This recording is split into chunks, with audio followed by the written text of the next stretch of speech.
রাসূল ডাকতেছেন, সাহাবীরা রে, আমার এই শহীদদেরকে দাফন করে দাও। শর্ত হলো গোসল দিও না, রক্তমাখা জামা কাপড়গুলো পাল্টাইও না, এই রক্তমাখা জামা সহ দাফন করে দাও। হাসরের ময়দানে আমি নবী এই শহীদগুলো লইয়া আল্লাহর আরশের কিনারে যাইয়া দাঁড়াবো, দেখাবো আমার উম্মতের মতো কেউ নিয়ে আল্লাহকে পাওয়ার জন্য এইভাবে কষ্ট করেছে। এবার দাফনের কাজ শুরু হলে কিতাব লেখে 69 জনের দাফন শেষ। 70-এর মাথায় আসওয়াদ দূরে পড়ে আছে। আমার নবী 2 কদম সামনে গিয়ে দেখে আসওয়াদ নতুন তরবারি হাতে চিত হয়ে পড়ে আছে, শহীদ হয়ে গেছে। আমার নবী ডাকে, রে আসওয়াদ, মদিনার হুর বিয়ে করতে পাঠাইছিলাম, মদিনার হুর বিয়ে করলি না, যুদ্ধের ময়দানে জীবন দিয়ে বিদায় হলে।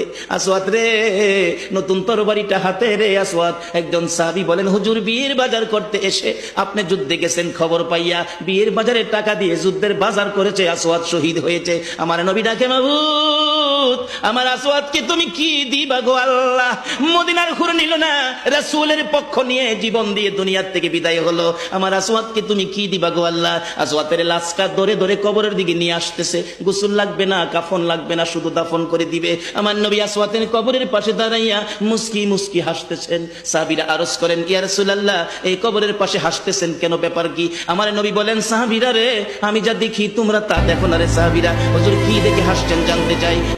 সাহাবীরা, আমার আসওয়াদ মদিনার হুর বিয়ে করতে যাইয়া যুদ্ধের খবর শুনে বিয়ের বাজারের টাকা দিয়ে যুদ্ধের বাজার করে জীবন দিয়ে কবরে রওনা হয়েছে। আমি নবী আসওয়াদের কবরের পাশে দাঁড়াইয়া দেখি রে, আমার আসওয়াদের কবরে মদিনার হুরের পরিবর্তে আমার আল্লাহ জান্নাতের হুর পাঠাইয়া দিছে। এমন একটা বাজার যদি আমাদের জীবনে হয়ে যায়, আমরা করতে পারি, বলুন আমাদের লাভ হবে না লস হবে?